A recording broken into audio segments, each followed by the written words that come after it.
power grid, things get very wonky very fast, and it's something that a lot of Sorry people about that. don't, Yeah. yeah, they don't have a sort of good understanding of, because it's something we all take for granted, right? You expect you're going to turn on the power, it'll be there.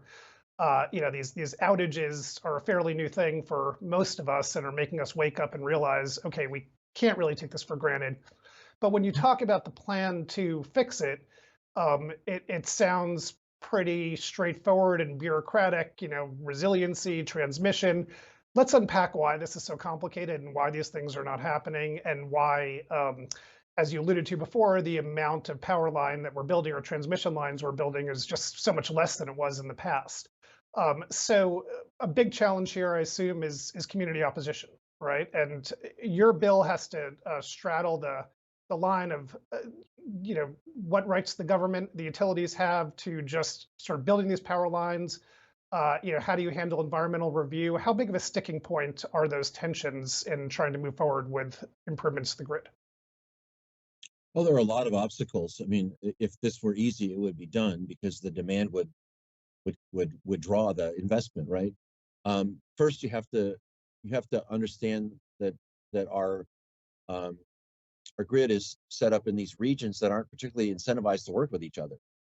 And so, if most utilities are thinking of their own territory, they're not so concerned, but they want to spend money connecting outside the territory. That's an incentive we got to deal with.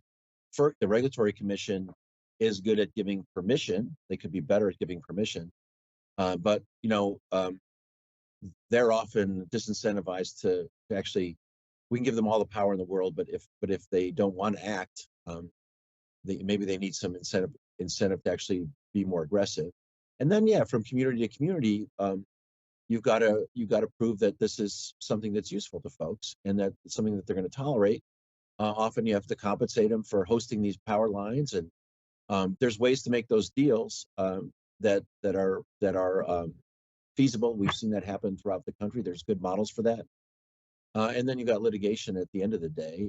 We have a law called the National Environmental Policy Act, or NEPA, that all it was supposed to do is give direction to the government that before you make a decision that could affect the environment, government, you have to consider those impacts. You have to consider all the alternatives, and then go forward with your decision.